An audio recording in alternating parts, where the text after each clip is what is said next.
So hari ni kami tak berdua saja. Kami bawakan seorang speaker lah, external speaker. Kita terbangkan jauh dari Kota Baru. So bersama kita hari betul. ni ada Dr. Fazil. Hai, Assalamualaikum. Hai Hai. Dr. Fazil. Hai. Thanks for coming. Davis, Ya, Sakina. Hai, sehat. You sehat Sihat, Alhamdulillah. Okay, so Davis, saya okay, cerita. Davis. Okay, very good. Okay, Okay, so Dr. Fazil ni adalah seorang clinical audiologist lah daripada School of Health Sciences, USM. Okay, so doktor ni bukan saja clinician tapi doktor juga adalah supervisor. Dulu saya sempat lah jadi student under supervision Dr. Fazil ni. Dulu saya panggil Encik, sekarang dah upgrade jadi doktor. Ya. Dr. Kan dia dah Fazil, Dr. Fazil dah. Ya. betul. So Dr. just obtained his PhD from UKM lah recently last year kan. Okay. Betul. Rahsia. Okay, so Doktor, hari ni kita nak bincangkan tentang autism lah bersempena dengan World Autism Awareness Day atau dalam bahasa Melayunya kita panggil sebagai Hari Peduli Autism Sedunia. Okay, so Hari Autism ni sebenarnya kita sambut pada tanggal 2 April sejak tahun 2008 lah. Okay, so kita sambut Hari Autism ni sebenarnya untuk spread awareness, okay, kepada community dekat dunia ni tentang autism, okay, cara kita nak tangani orang autism, and then dia bukan saja untuk community sajalah tapi untuk researchers, okay, untuk diorang kaji juga, okay, macam mana autism ni apa, okay, cara-cara kita nak handle. So sebenarnya untuk tahun 2021 ni kita dalam pandemik COVID-19 kan. So tema untuk tahun ni, tema autism tahun ni adalah inclusion in the workplace, challenges and opportunities in post-pandemic world. Okay, so kita pun faham sekarang ni kita post-pandemic.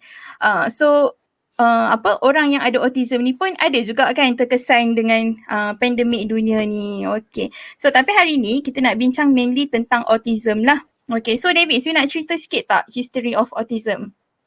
So, World Autism ni kan kita sebenarnya dia di-recognize oleh UN, United Nations pada tahun 2007 rasanya. Let me check back the fact check 2007 November di mana UN recognize hari ini. And then dia fully adopted World Autism Awareness Day ni pada December. And then selepas tu kita celebrate World Autism ni every 2nd of April lah. Yeah, so we celebrate earlier. Hopefully kita dapat spread more information throughout the week.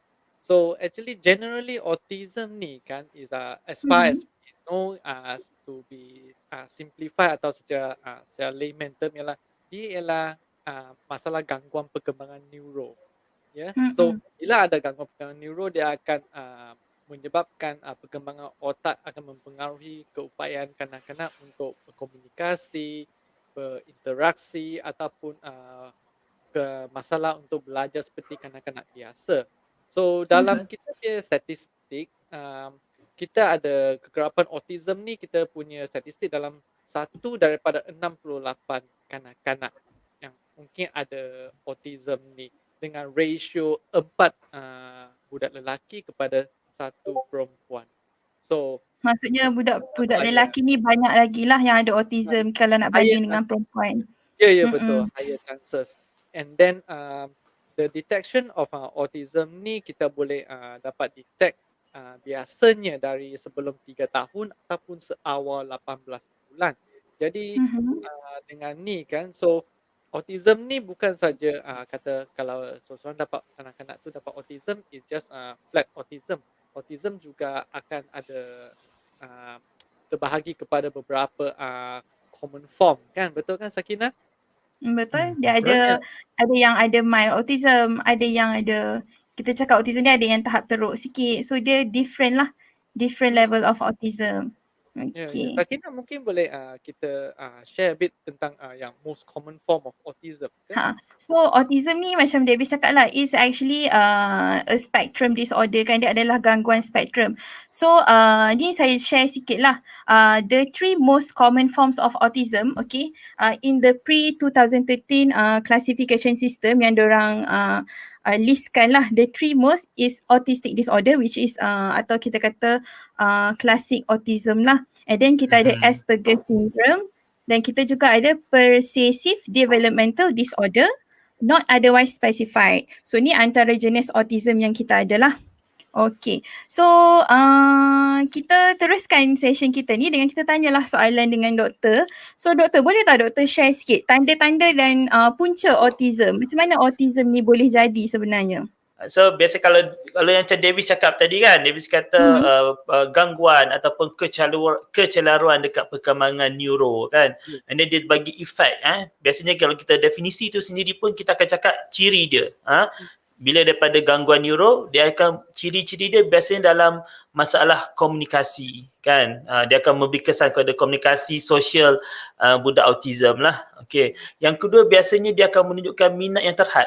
Maknanya kadang-kadang kalau dia suka tu je. Dia tak ada broad, dia tak besar apa sebentar, dia terhad kepada dia punya minat.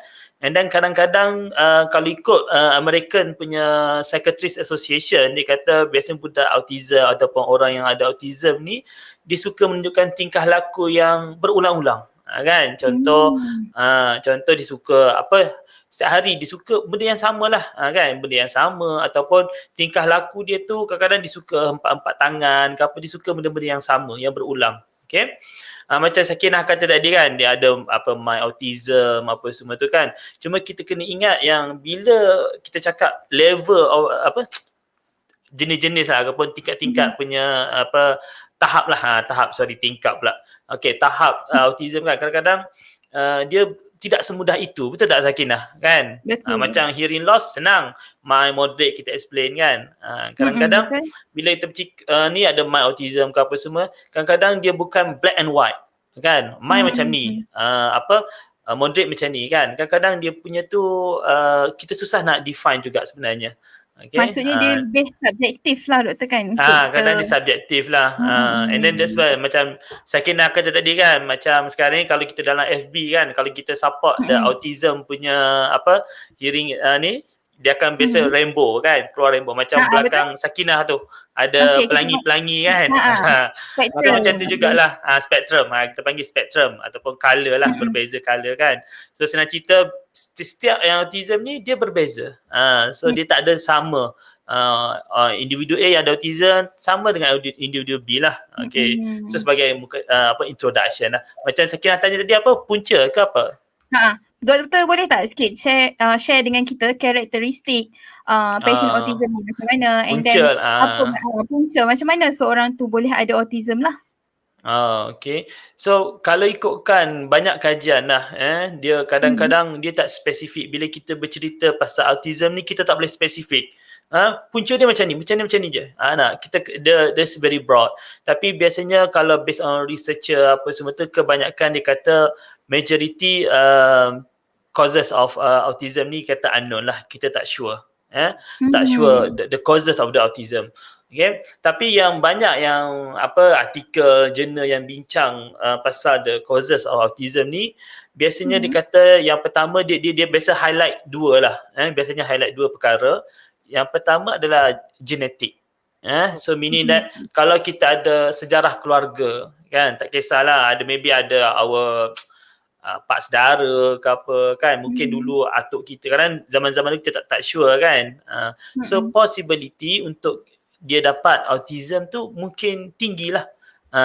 Okay.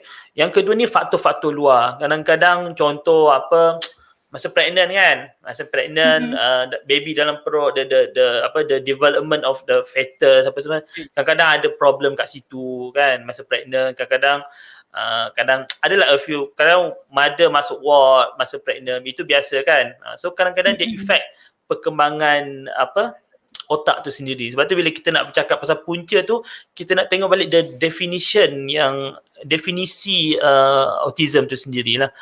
So kemungkinan masa faktor-faktor luar tu kadang macam prenatal, masa mengandung, lepas tu masa giving birth masa melahirkan baby tu pun kemungkinan ada faktor yang boleh sebabkan punca lah autism ni sendiri. Kadang-kadang contoh macam tak cukup bulan kan, baby pramatang. Kan kadang-kadang Apgar score tu adalah kalau ibu bapa yang tak sure, dalam buku baby tu dia ada tulis buku kalau baby perempuan buku pink kan. Kalau baby lelaki buku biru. Dalam tu dia ada tulis Apgar score atau panggil apa, skor Apgar lah macam tu lah. Kita boleh tengok kat situ. Dia ada crying apa semua tu lah. Okay, so antara itu ada punca-punca yang autism lah. Okay, Sakinah. Doktor, jadi kita tadi saya dapat ni info kata some of the most basic ni ciri-ciri autism ialah di mana kanak-kanak autism biasanya mereka tend to repetitive, berulang ataupun Betul? Betul? Jadi, Betul Davis. kan, let's say contohnya kita ambil satu example. Contohnya dia mungkin minat sekeping kertas. Contohnya. Sekeping kertas. So, adakah minat sekeping kertas tu, dia akan minat dengan jangka masa yang panjang ataupun minat tu akan bertukar-tukar? Dia itu kadang betul Davis, kadang dia depend kepada budak tu sendirilah kan. Okay, so kadang macam Davis kata tu, kalau ikut betul apa yang Davis cakap tu, salah satu kalau kita tengok dalam apa DSM-5 itu tak payah tahu lah, itu kalau biasanya psikiatris guna untuk assessment untuk budak autism. Dia ada cakap macam Davis cakap tu, salah satu dia tingkah laku yang berulang-ulang, dia suka buat benda yang sama ataupun kita panggil stereotype lah. Sama je kan. So sama juga tingkah laku kadang-kadang yang menyebabkan tingkah laku ni, dia boleh juga dari segi pertuturan dia. Macam contoh echolalia. Apa Sakinah echolalia? Ingat lagi? Echolalia dia macam repetition. Betul tak? Betul. Betul. Contoh cuba Sakinah tanya saya apa-apa. Okay, so saya cakap, jom main bola.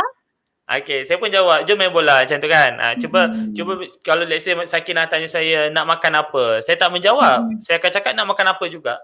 So I macam equal, kadang-kadang dia ulang balik apa yang soalan lah.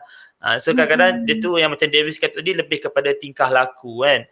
Kadang-kadang dia boleh berlaku juga dari segi pertuturan dia. And then kalau dari segi tingkah laku pun kadang-kadang sebab tu kata dia bila spektrum ni dia different, autism different spectrum ataupun different lah. Kita tak boleh treat dia orang sama. Dia ada they have their own uniqueness, keunikan yang tersendiri lah. So kadang-kadang ada juga yang dari segi tingkah laku ni dia suka ikut rutin yang sama je. Kan bangun pagi ni dia suka rutin yang sama. So sometimes kalau berubah sikit rutin dia susah sikit nak ni lah, kalau tiba-tiba rutin dia berubah, dia susah sikit nak ikut rutin harian dia. Ada juga yang kalau dari segi tingkah laku tu kadang dia terlampau hyper. Hyper ni hyper ataupun kadang-kadang dia hypo kepada sensory input. Kadang-kadang kalau saya pernah jumpa kadang-kadang budak dia terlampau hyper ni, macam hyper sensitif pada bunyi ke, ada juga kan. Dia hyper, dia kadang bunyi tu bagi kita biasa je kan, bagi dia rasa tak boleh bunyi tu kuat. Kan dia, itu kadang-kadang ada dari segi tingkah laku lah.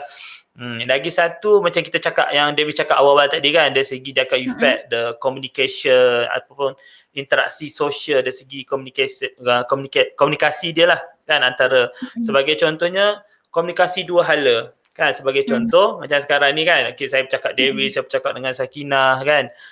Tapi saya boleh, so kita take turn. Sakinah cakap, David cakap, saya cakap kan, kita take turn lah. Cuma ni saya banyak cakap sikit. Sakinah David dengar dulu kan. Kan? So dia kadang bila bercakap tu dia kurang komunikasi dua hala lah. Kan. Okay, kadang-kadang kombinasi antara apa ni kita panggil verbal dengan non-verbal. Kan kalau non-verbal ni lah yang saya gerak tangan ni kan, facial expression kita semua tu. So kadang tak tally, tak konsisten dah. Kita cakap lah verbal lain, kita nak marah tapi kita muka menangis contohlah, ataupun sedih tapi kita ekspresi lain. So the combination antara verbal dengan non-verbal tu susah sikit untuk diorang kekalkan. Itu antara ciri-ciri. Lagi satu biasanya, ini yang contoh je, kalau kita nak list down autism tu, kalau Google banyak kan Davis. Kalau kita nak list down autism, rasanya kena buat kelas 1 minggu. Betul. Kita just bincang ciri-ciri autism je. Ini sebagai contoh lah. Kadang-kadang diorang sukar susah untuk build relationship, ataupun contoh budak autism kan. Kalau anak kita, contoh anak Davis kan, kalau pergi rumah ramai budak, dia want to play, nak main lah dengan budak-budak lain kan Davis. Ya. So kadang untuk budak autism ni dia susah nak build relationship lah. Bergaul. Nak bergaul, bersosial. Sebab tu dia effect Bersosial. bersosial, dia effect daripada komunikasi untuk interaksi sosial dia lah.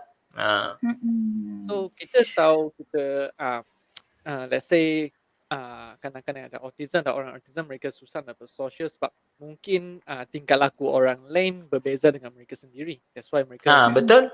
ataupun mungkin cara main kanak-kanak atau cara bergaul culture yang tak sama menjadikan mereka susah nak get into society ataupun belajar. So adakah ni satu I think a lot of general question yang banyak orang akan tanya. Adakah autism ni boleh dirawat ataupun apa-apa treatment yang boleh diberikan? Okay, good question Davis. Sebab biasa saya akan jumpa memang ramai mak ayah parents biasa akan tanya lah macam mana kalau doktor dah diagnose ada hearing loss pula, autism, ada autism apa kan. Dia keyword dia yang bila kita ni adalah intervention ataupun intervensi awal lah, early intervention ya. Ada satu paper ataupun artikel lah discuss about dia compare yang kita detect awal ada masalah autism, lambat sikit dan lambat sangat. Dia compare the intervention, apa yang terapi, senang cerita bila intervention tu dia akan melibatkan ramai orang, bukan hanya satu profesional sajalah. Biasanya kalau melibatkan autism ni biasa macam audiologist pun terlibat, speech therapist, occupational therapist kan, kadang-kadang psychiatrist, pediatrician, ramai akan terlibat. Multidisiplin. So dia kena libatkan ramai.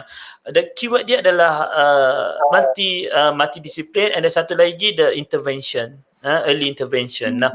Maknanya kita boleh kurangkan the effect of communication. Yang tadilah yang dia punya gangguan kan, the effect communication, the effect dia punya behavioral kan, tingkah laku dia semua tu. So kita cuba kurangkan dia punya itulah kesan-kesan daripada autism tu. Senang cerita yang the good thing yang current punya situation is ramai dia parent akan tanya untuk audiologi punya part kan, anak dia ni sebenarnya dengar ke tak dengar kan, sebab because dia punya anak ni kadang bila panggil macam dengar tapi nak communication ada masalah apa semua kan. So yang bagusnya sekarang biasanya memang banyak doktor ke apa ataupun parent tu sendiri datang untuk check hearing. So bila check hearing for sure audiologist lah akan check kan. So the important of hearing checking tu is very important lah among untuk yang budak-budak autism. So at least bila kita dah diagnose dia sikit ada normal hearing contoh kan, so kita pun refer back to ataupun dia still ada follow up, kita advise lah still ada follow up dengan profession lain apa semua kan. So kita advise, so the hearing should be okay kita kata. So tapi kena ada terapi lain, profesional lain yang terlibat lah, terapi yang terlibat tu. So mungkin kita boleh kita kata kurangkan early intervention lah. The keyword dia early intervention untuk budak autism ni. Okay, so since tadi doktor dah sentuh sikit kan, biasanya pesakit yang ada autism ni yang kita nak check kan sama ada dia ada hearing loss ataupun tak. So doktor boleh share tak actually apa relation autism dengan hearing loss ni? Adakah semua pesakit yang ada autism ni dia ada hearing loss? Okay, good question Sakinah kan, bila kita dah sentuh pasal autism, hearing kan, hearing loss ke apa kan. So betul, bukan betul saya kata, maksud saya bila memang ada kaitan juga, cuma percentage macam kajian-kajian yang terbaru apa semua tu, contoh saya bagi contoh pada tahun ada satu kajian, ada satu universiti dia cuba tengok the autism dengan masalah pendengaran kan. Macam kita cakap lah, kadang parent tanya anak saya ni autism ke ataupun Matrix sebentar. Okay. Daughters diculik internet. Ya. Ya, Okay, so diculik internet. Ya, okay. okey, kembali. Okay, Dr. Isnat.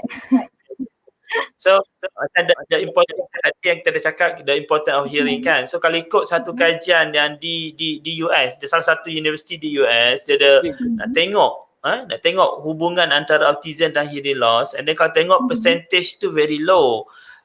Kalau tengok tu, seingat saya kalau tengok data tu dia kata just 1.7 something, 1.7% je yang ada hearing loss. Maknanya budak autism tapi dia ada hearing loss. So dalam senang cerita less than 2% lah. Less than That one is kajian yang pada tahun dalam 2011. Okay.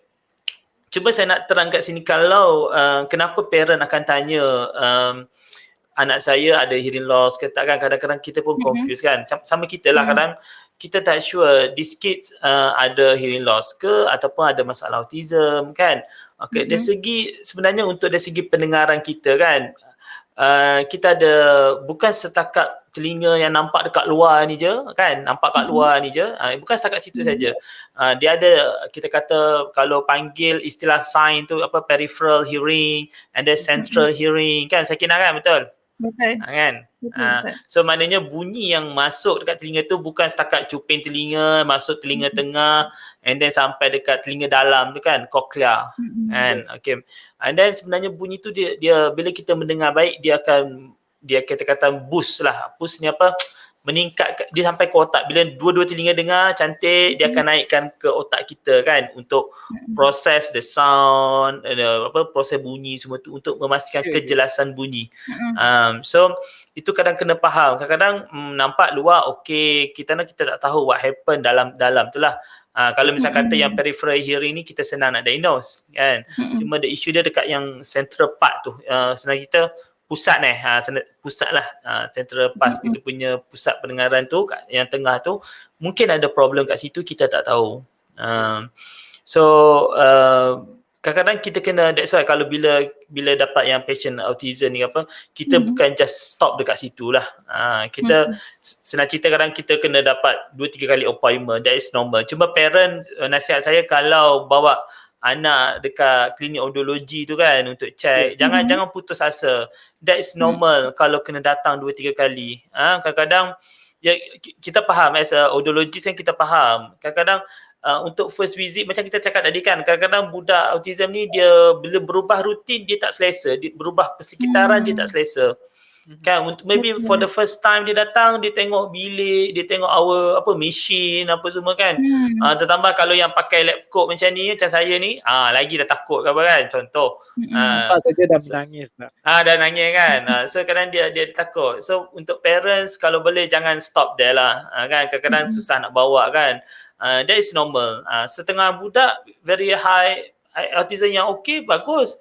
First visit settle semua kan, contoh dapat semua result kan. Cuma yang saya takutnya bila yang kena follow up ni lah, kadang terputus hubungan follow up apa semua tu, susah sikit lah. Faham Because children with autism ni kan, because kita pun tahu the simple characteristic ialah di mana mereka lebih tertumpu pada mereka punya minat mereka atau mereka punya tumpuan tak banyak. So they tend to be very focused. So betul. Kadang-kadang kita jumpa juga di mana sebab kadang-kadang bila di rumah mereka amat tertumpu pada aktiviti mereka sendiri. Jadi bila contoh di rumah parents cuba panggil mereka ataupun anak panggil mereka nak makan ke atau nak attention mereka kan. Sometimes budak dengan autism they tend not to answer. Mereka tak jawab. So that's why some parents mungkin akan suspect hearing loss lah di situ. So I think audiology is important untuk filter out hearing issue kan. And then some more Devi, sekarang ni kita everything is on our fingertip kan, everything kita search.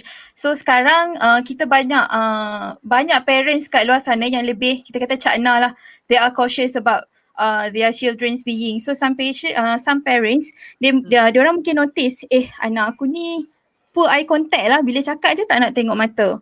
So in this kind of situation, sometimes it could be because of hearing loss. Probably anak dia ada mild or moderate hearing loss. So tapi patient ni parents ni dia jadi macam anxious lah, dia takut anak aku ni autism ke. So macam mana tu doktor? Dia sentuh sikit tak part tu? Oh, okey.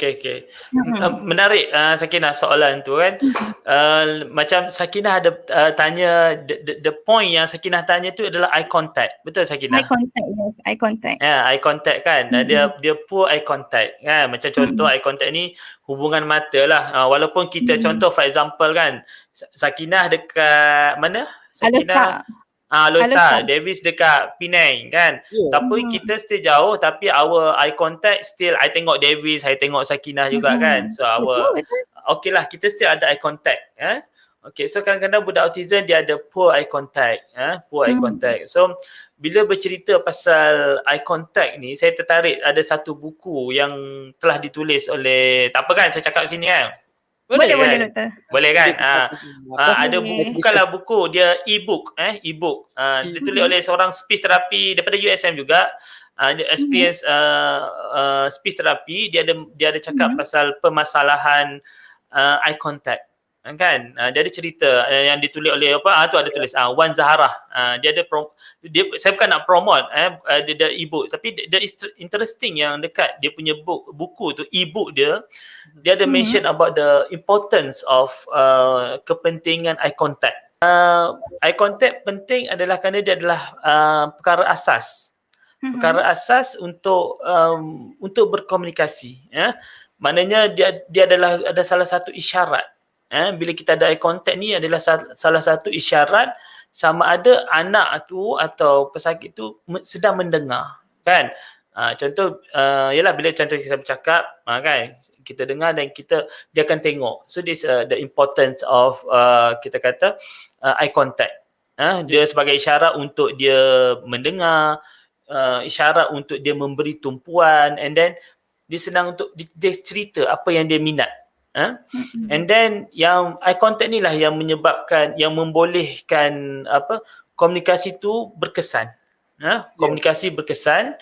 And then kalau tengok kadang-kadang bila macam kita cakap tadi, macam Dewi, Sakinah cakap tadi kan, the communication, budak-budak yang ada autism ni kan, dia effect dari segi communication lah. So mungkin kita kena deep lagi, ataupun kita kena gali lagi the masalah untuk eye contact ni. Kalau nak tahu lebih pasal eye contact, ada strategi apa nak kena buat strategi. Saya boleh cerita sikit lah, tapi the best way try get that, itulah untuk that buku. Very simple and then very nice book. Dia explain about the macam mana, apa yang masalah. Kadang-kadang bukan budak autism pun still ada masalah eye contact kan. Normal kids lah. Betul. Okay, Sakinah. Okay. So, kita nak buka soalan kepada audience lah. Kalau korang ada apa-apa soalan nak tanya dengan doktor berkenaan dengan autism ni, korang boleh leave comment dekat comment section lah. Ya, boleh. Sebab sekarang doktor trying to get dia punya internet connection dia. Okay, internet connection dia. Kita boleh terima soalan daripada audience kita. Okay, so kita ada komen. So kita ada komen dari Mr. Ng, dia cakap mesti untuk handle autism ni kita mesti ada multidisciplinary team. So betul lah. Tak Mr. Ng, okay. Mr. Ng. Hi Mr. Ng, thank you for asking, thank you for sharing. Mr. Ng juga ni dia ada komen tentang gabung jalin antara multidisciplinary team dan cikgu di sekolah bagi memastikan keberjayaan seseorang budak. Betul-betul Mr. Ng. Saya setuju. Saya suka yang ayat Mr. Ng ni dia just kadang-kadang kita terlepas pandang multidisiplin ni kita je kan di hospital je kadang-kadang kan. Clinical, yes, correct, Davis. So macam Mr. Ng, I believe Mr. Ng is 3PK lah, and then audiologist juga kan. Cikgu di sekolah, ya betul, kita kena bukan setakat kita di hospital saja, kita kena ada collaboration, kita kena ada kerjasama dengan cikgu-cikgu di sekolah. Cuma kadang-kadang our problem ni kita nak pergi visit school apa semua ni susah sikit lah kan. Tambah-tambah isu pandemik sekarang ni macam sama dengan tema kita kan, inclusive workplace kan. So untuk macam current punya situation untuk kita visit school, ini pun arahan daripada KPM. Saya pun hari tu kita ada plan nak buat event dekat sekolah. Tapi because of the KPM nak control the COVID lah, takut kita pembawa COVID ke apa kan, we never know that about the COVID. So kadang-kadang KPM, Kementerian Pendidikan Malaysia dah tak benarkan orang luar untuk buat sebarang aktiviti lah. Kalau cikgu sendiri yang ada program yang untuk among them, untuk dia punya murid di sekolah should be okay. Cuma our part dekat di hospital ni ataupun USN sini nak keluar visit them tu untuk with the current situation agak susah sikit. So sebenarnya keyword yang kita dapat yang baru hari ni, jangan tinggalkan cikgu di sekolah. Kita still nak follow them. Kadang-kadang kita terlepas pandang lah. This is good. Kalau kita fikir balik kan, orang yang luangkan lebih banyak masa dengan kanak-kanak selain pada ibu bapa, the next adalah cikgu. Ya, betul Davis, betul. So teachers play a big role. Oh, di sini kita ada ni soalan dari Alvin Chu. Ni, if I suspect my child has autism, who should I seek for help first? Okay, Alvin, thank you for question. Okay, macam yang kita dah cakap, the important, senang cerita kalau for the government hospital, I cakap for the government hospital ataupun di USM tu sendirilah. Let's say kalau let's say you ada anak ke apa kan, tak tahu nak pergi kat mana. So first step, you pergi dulu klinik kesihatan lah. Klinik yang dekat dengan you punya rumah ke apa, klinik kesihatan. And then klinik kesihatan akan refer to the government, to the near hospital lah, hospital besar. Tak kisahlah dekat mana. And then untuk dapat proper treatment. Then after that, sekarang ni memang banyak case, kalau saya tengok di Kelantan sendiri quite good, saya rasa kita dah hampir sampai untuk maklumat pasal apa ni. Kalau budak ni lambat bercakap, kalau budak ni ada macam social problem, and then they refer to audiology clinic, refer to the to audiology clinic lah especially. Diorang dah start refer, and then the concern from the doctors there pun is very good. Currently is very good. So macam Alvin tanya tadi, go to klinik kesihatan dulu, dan klinik kesihatan akan refer kepada hospital besar lah. So biasanya untuk first step tu dia akan guna as a klinik, macam kalau biasanya kita guna pesakit luar kan, yang tak ada, it's not a specialist clinic lah, so general clinic. So biasanya doktor akan tahulah siapa dia akan refer. Kadang-kadang dia refer terus banyak, ENT ke, dia refer audiology, dia refer speech, dia refer OT, psychiatry, dia refer terus semua kan. Kadang-kadang appointment, macam kita orang kadang appointment banyak kan, kadang-kadang ada certain klinik appointment cepat because they have ramai staff lah kan, they have macam kita orang kadang limited sikit. So the first step, try pergi KK dulu, get some idea from klinik kesihatan. Then dia akan refer kepada mana-mana profession lah. Kita tak katalah, okay, you rasa ni you kena jumpa I dulu. No. You kena jumpa audiologist dulu untuk cater dia punya hearing, ada problem ke tak kan. We are open, and then bila kita bergerak dalam multidiscipline team, yes, we have to discuss among us juga. Kita bukan discuss lah, maknanya kita keep sharing, kita keep discuss about this sikit lah. Doktor, kita ada next question dari Syahirah Hakim. Okey, so mengikut pengalaman doktor, kebiasaannya sampai umur berapa atau keadaan yang macam mana kanak-kanak autism yang ada masalah pendengaran dikira habis sesi follow up dekat klinik audiologi? So maksudnya doktor sini dia tanyalah, kira kalau kanak-kanak tu ada masalah autism, sampai umur berapa dia nak kena pergi follow up dekat audiologi klinik? Okay, untuk yang macam ni, yang macam saya kata tadi, yang less than 2% lah yang ada masalah pendengaran kan, dan autism. So bila kita dah diagnose dia, contoh tak perlu cakap kot tahap pendengaran apa semua kan, contoh. So kalau kita dah diagnose, kita akan still follow up dia. So untuk saya kata umur berapa tu kita pun tak pasti, bukan tak pasti, because so macam saya kata tadi, different autistic children atau autistic kids, dia different approach kan. Senang cerita kalau saya lah kalau saya dapat yang ada hearing loss and then dia ada autism, then kita akan follow up senang cerita sampai kita puas hati. Contoh dia dah kena pakai hearing aids kan, for example dia kena pakai hearing aids, but kita tak sure the hearing aids ni membantu dia ke tak, what happen semua kan. So kita still follow up macam typical, bukan typical, senang macam kita follow the procedure yang kita biasa follow up lah. Kadang-kadang 3 months, 6 months, kalau everything is okay, everything is good, sebenarnya kita still buat follow up 1 year kan. Ini untuk yang autism and masalah pendengaran dah. But sometimes untuk parents yang ada masalah pendengaran, yang ada kids yang ada autism dan ada masalah pendengaran, memang it's not easy to handle lah. Kadang-kadang and then that's why as an audiologist kita perlu monitor macam certain kids dia ada hyper, macam tadi kan saya kata contoh mungkin ada yang ada hyper to sound kan. It's not easy to ni lah, so that's why kita kena keep monitor these kids lah. Sampai senang cerita Syairah, senang kita sampai kita puas hati with the hearing aid, with the let's say dia pakai hearing aid with the amplification yang kita bagi kat dia lah. So kalau saya nak kata sampai umur 3 tahun ke apa, macam it's not a correct guideline lah. We still sampai kita puas hati with the assessment yang kita buat. So semua case by case basis lah. Case by case lah. Okay. So Davis, next question from kita ada from Suhada. Sini ada Suhada. Hai doktor, macam mana doktor manage untuk buat ujian pendengaran untuk autism with hypersensitivity? This one yang memang very tricky lah sebenarnya kan. Sebab macam Sakinah pun tahu kan, kalau kita nak check hearing, kita kadang-kadang kita kena bagi supra threshold dulu kan. Kadang-kadang bila you bagi kalau nak check for the audibility check kan, yang kita nak start awal-awal tu, mana kita bagi bunyi, contoh kita bagi bunyi dekat budak tu, kita just nak tengok dia punya respon. Dia terkejut ke, dia gerak mata ke apa kan.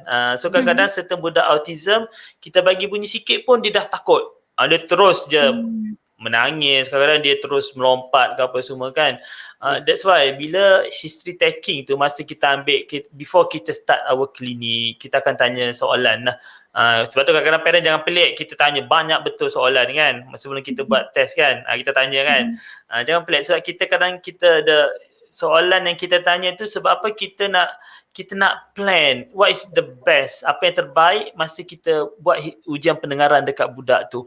So kadang-kadang kalau parent tu kata anak dia ni memang kalau dengar terus menangis, terus ni kan. So we try, kita kena guna different approach lah kan. Macam soalan Syahada tu, ujian pendengaran untuk autism yang budak hypersensitive tu, saya rasa untuk sensitive sound lah. So kita try guna different approach lah. Maksud saya tapi if you want to go detail, tak habis kot hari ni kan. So senang cerita, kadang-kadang kalau susah untuk ni, kita cuba bagi bunyi-bunyi yang macam kita punya, macam kita audiologi punya part kan. Kalau kita tahu bunyi yang ni kuat sangat ke apa, kita cuba bagi softer sound dulu ke apa. Kita guna different approach. Bukan guna yang typical punya approach yang selalu kita guna tu kan, bagi bunyi kuat dulu, bunyi perlahan dulu. So mungkin kita boleh guna bunyi perlahan dulu, kita bagi bunyi kuat. Okay, so doktor, kita proceed to next question lah. Kita ada soalan dari Encik Ahmad Rahimi. Okay, soalan dia adalah, Assalamualaikum doktor. Boleh saya tahu ada possibility ke untuk kanak-kanak autism sembuh bila dewasa nanti? Okay, terima kasih Cik Ahmad Rahimi kan. Okay, tadi saya rasa ada Davis ada tanya tadi kan soalan boleh sembuh ke apa. Okay, Encik Rahimi so basically early intervention, intervensi awal. Macam kalau kita macam kita go back to the definition definition dari segi autism tu sendiri, because of the kecelaruan neurodevelopment. So kadang-kadang soalan ni memang kalau kita tengok Google ke apa kan, banyak soalan yang macam Cik Rahimi ni lah. Okay, so bila nak kata sembuh tu tak. Mungkin kita buat early intervention ni kita cuba kurangkan dia punya behaviour dia, cuba meningkatkan the communication dia, social communication dia. So dengan harapan bila dia dapat proper rehab, proper intervention, so saya tak kata dia sembuh lah, tak sembuh.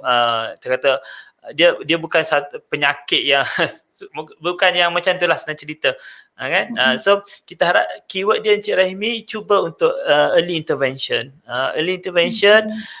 Cuma jangan terlampau lama denial stage, kan. Contoh doktor kata anak cik possibility ada kemungkinan ada autism ke apa, kan. So kadang-kadang kita sedih, kita semua, kan, kadang kita takes time too long. Padahal budak ni perlukan rehab, perlukan terapi, perlukan intervention. Kadang-kadang kita sedih sangat dan kadang kita terlepas pandang untuk kebaikan our kids lah. So kita cuba, saya rasa kalau Cik Rahimi cuba dengan center-center, pusat-pusat yang dengan autism ni, cuba tengok ada bukan budak kecil je yang ada autism, kan. Ada yang kalau kita jumpa cikgu-cikgu, kan, dia kata dulu dia ni tak boleh, nak susah ni, nak duduk pun tak boleh, kalau bercakap pun susah apa semua, kan. Tapi toward the ends nampak, tapi still kita nampak the problem is still there, ada dekat situ, tapi become better. Saya tak adalah saya kata sembuh ke apa. Cik Rahimi. Okay. So Davis, next question from Ashikin Azhar. Okay. Kina boleh baca ke? Okay, Assalamualaikum doktor. Okay, dia tanya, how is the audiological management for autistic child with regression? For example, the child have a normal milestone development before, but as the child grow older, around 3 years plus, the child withdraw from social interactions and grow indifferently towards name calling at home, and behavioral problems was also noted. So is there any different audiological management for this kid? Okay. Basically ini soalan macam yang macam Davis cakap tadilah, kadang-kadang umur kita diagnose autism. Tadi Davis cakap umur kita boleh diagnose umur berapa, Davis? Kita boleh sebelum 3 tahun ataupun seawal 18 bulan. 18 bulan, kan, 13 tahun. Dia same issue dengan yang soalan Ashikin ni lah, kan. Kadang-kadang ini yang kadang-kadang kalau kita isu, kadang parent yang ada yang parent kata dulu anak saya okay, kan, before 2 years old, before ni dia kata okay, everything is okay, tapi after 2 years old ada problem, kan. Nampak macam yang Ashikin katalah, kan, kadang-kadang bila dia makin besar nampak kadang-kadang dia the behaviour tu kita nampak mungkin dia ada autistic feature, yang ciri-ciri autistic ni lah. Okay, so kalau kita tengok, kalau soalan Ashikin ni dia kata is there any different audiological management for this child, kan. Sebab tu soalan saya balik, setakat ni macam mana dia audiological punya management untuk dia lah, kan. So kalau bagi saya, kalau biasanya kalau budak yang umur less 3 years old ni, kalau kita rasa ada suspect ada problem, kan, you rasa bila you go back to the folder, tengok case dia balik, kan, you rasa ada tak benda yang you tertinggal dekat situ, kan. Adakah you just dapat result yang untuk yang macam behaviour saja ke? How about the peripheral, macam saya kata tadi, peripheral hearing and then central punya hearing, kan. Adakah you just dapat untuk yang test yang macam mana, kan. Kalau you rasa perlu untuk assess macam ABR up to mana, saya kira kalau kita buat ujian ABR up to peripheral tu. Okay. Kalau kita buat ABR dah brainstem, kan, brainstem bahasa Melayu dia batang otak lah, kan. Tapi bila macam saya kata tadi, central processing, kan, dia kena sampai ke otak apa semua tu. So kadang-kadang kita kena terlepas pandang, kita tengok balik, ada mungkin test yang sebelum ni kita buat mungkin tak complete, maybe just kita rasa okay, ini dah cukup kok untuk this kids, kan, sebab masa tu kita tak nampak pun the autistic features, kan. Tapi bila getting 3 tahun ke apa, kita nampak. So mungkin you have to do extra test for these kids, kan, tak salah pun. Dulu pun pernah kita dalam dekat USM ni kita dapat kita buat sampai kita guna masuk OT lah nak tengok audiology punya part, tapi it's complicated lah. Yang tu kena proper training how to make especially for electrophysiology punya part lah. So Davis, we proceed with next question from Eileen QP. Eileen QP. Hai QP. QP. Sorry kalau kita baca silap ya. Hai doktor, adakah kanak-kanak yang mempunyai masalah autism tahap ringan turut mempunyai masalah ataupun gangguan dari segi intelektual? Okay. Thank you Ilan, how to spell, how to pronounce. Okay. Sorry Okay. Macam ni, kalau dapat macam ni, saya tak pasti dia punya masalah dari segi intelektual lah. Sebab tu kalau kita tengok dia, kita kena bawa anak tu pergi untuk assessment, untuk assessment yang proper. Kadang-kadang IQ test, kita ada banyak assessment ni, penilaian untuk tengok intellectual punya ni.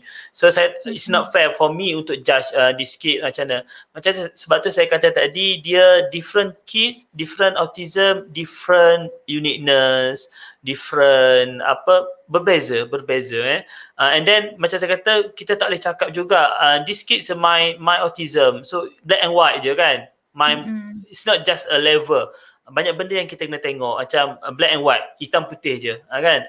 Untuk budak autism ni kita kena tengok different angle, and then kita kena tengok apa penilaian dia.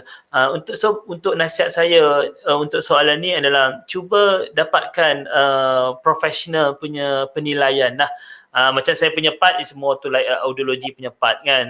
Saya percaya kalau bawa pergi speech therapist punya klinik, dia punya different assessment, occupational therapy pun different opinion kan. Tapi that's why bila kita bekerja ataupun bergerak untuk budak autism ni, kita selalu kadang-kadang kita terpaksa discuss about these kids kan. Kita terpaksa discuss what is the best for these kids kan, apa yang terbaik untuk these kids lah.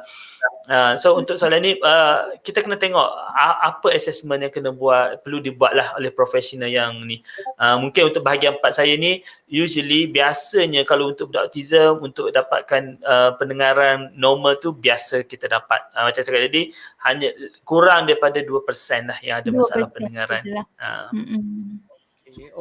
Okay, so we go to our last question from Siti Nur Suryani. Assalamualaikum doktor.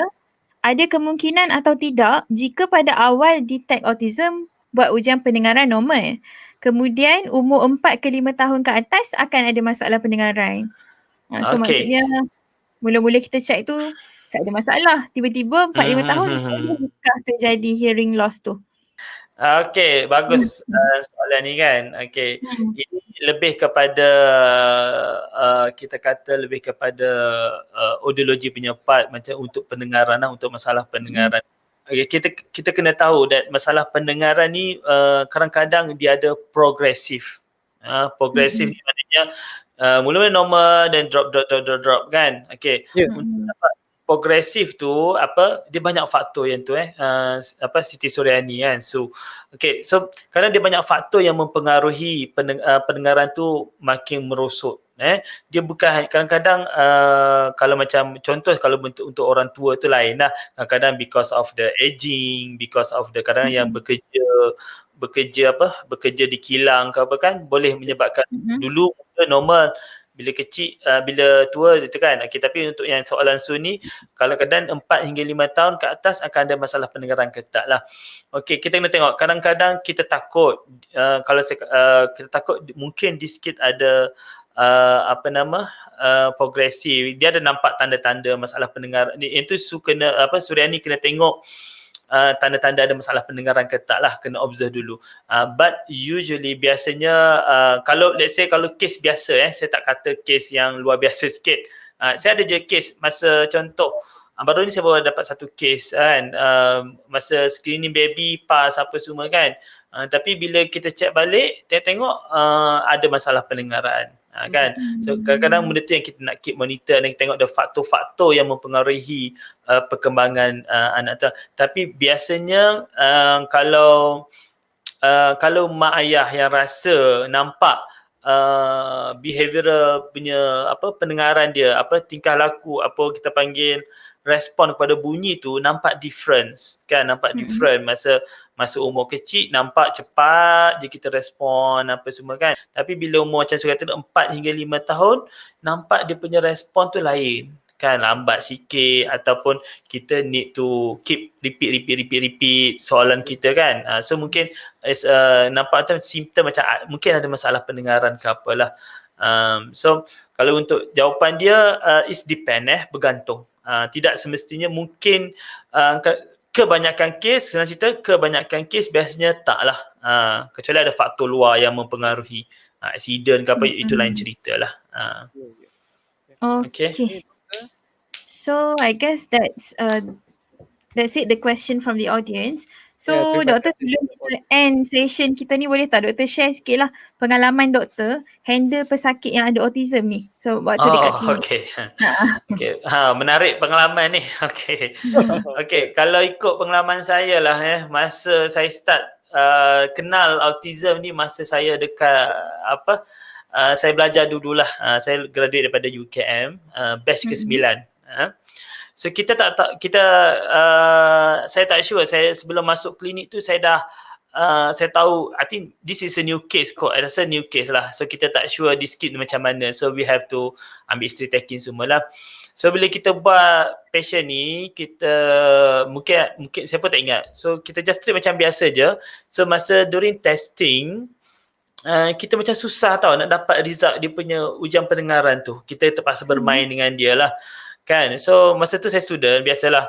So kita orang pun saya tanya parents dia, budak ni suka apa ya? Kan, suka apa dekat rumah apa? Then parents dia pun kata, oh anak saya suka main kertas putih je. Plain paper kan, kertas A4 kosong tu.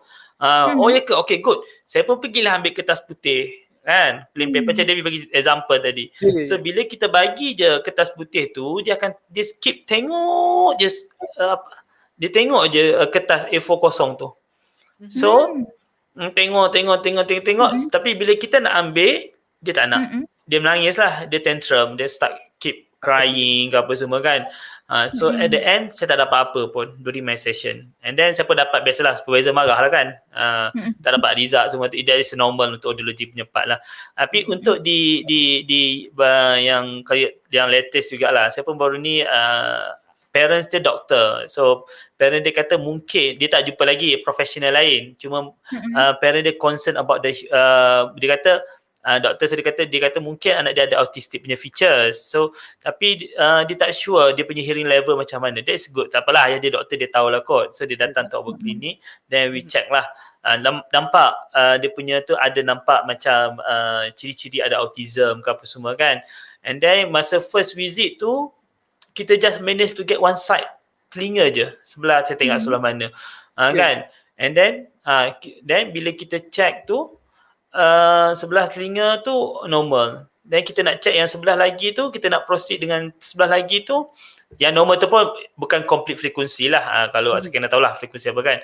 Bila kita nak check lagi sekali yang another side tu, tak dapat result. Dapat tengok sampai reliability is very poor lah. So saya kata this is not the good result lah.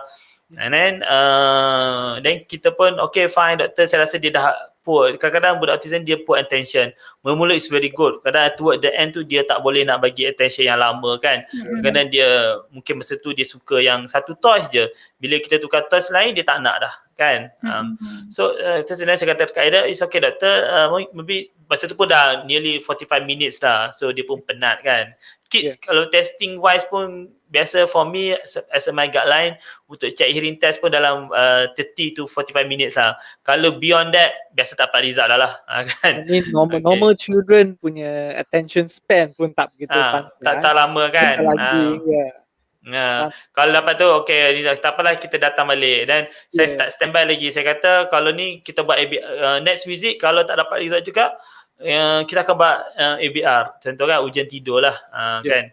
Then kita cuba dapat dua-dua second visit dapat result. Then okay, ayah tu kata okay good, result dapat lah. So itu pengalaman saya. So ada juga yang tak dapat result, kan. Kita try our best untuk dapat result untuk budak autism ni. Macam Sebenarnya susah lah. Earlier Apa Davis? Discussion kan, kita betul. discussion talk about every autism case is case by case basis. Jadi some you can get your ideal result cepat, some may not. That's why betul. it comes to it, patient is very important dari semua belah punya profession ni. Tapi for those parents yang mungkin mereka ataupun sesiapa yang nak dapatkan lebih banyak tahu tentang autism kan. So one of the way they can maybe go to KK Klinik Kesihatan untuk get some info. In Malaysia also kita ada National Autism Society of Malaysia. So ini adalah satu society yang ditubuhkan oleh parents with autistic child. Okay, I think there are already more than 30 years dah. Okay, 30 years of history of this association. So kalau mereka nak dapatkan apa-apa information tentang autism, they can visit di sini bawah sini. Cerisa betul. Cerisa macam tak betul. Ya. Bawah sedikit. Ya, www.autism.org.my. Ya.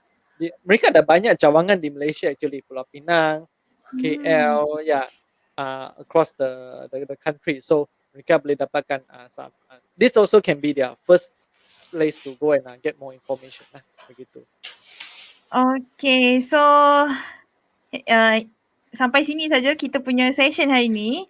So thank you so much Doktor for sharing so much information pasal autism. So kita yang tak ada idea pasal autism ni pun boleh belajar kan pasal autism hari ni. Walaupun it's just the surface of the topic, tapi still kita boleh belajar macam-macam lah. Okay, karakteristik and cara kita nak handle autism semua ni. Okay, so thank you so much Doktor. So Davis, anything? Kita juga thank to audience yang bagi kita punya question lah. So Doktor, before you go, saya ada simple token appreciation untuk kamu. Ada token dah. Good. Ada token ni sekarang ni new normal ni. I cannot SOP. Good. So I just tengok sajalah. So it's a appreciation for you. Thank you David. Nanti post ke Kelantan ya. Post it to Kelantan for you. So this is a small token for you lah for joining us. Thank you. Okay. So Davis, actually hari ni kita bukan saja ada special day untuk this coming Friday, right? Untuk World Autism Day. Tapi hari ni pun sebenarnya special date untuk someone juga. So kalau kita tengok kat section ni ada yang wish happy birthday Doktor, happy birthday Doktor. Oh ya ke? Okay. So kita pun nak ambil kesempatan untuk wish Doktor happy birthday lah. Okay, so happy birthday Doktor. Semoga panjang umur. Alamak. Aduh. Happy birthday ke? Alah, malu live ni. To you. Happy birthday. Okay, terima kasih. Alah, malu saya ni. To you. Okay. Thank you to all listeners. Thank you Dr. Thank you Doktor for sharing. Okay. Potong je lah You all tengok je. Okay. Thank you everyone. Thank you everyone for watching. Thank you. Thank you. Thank you.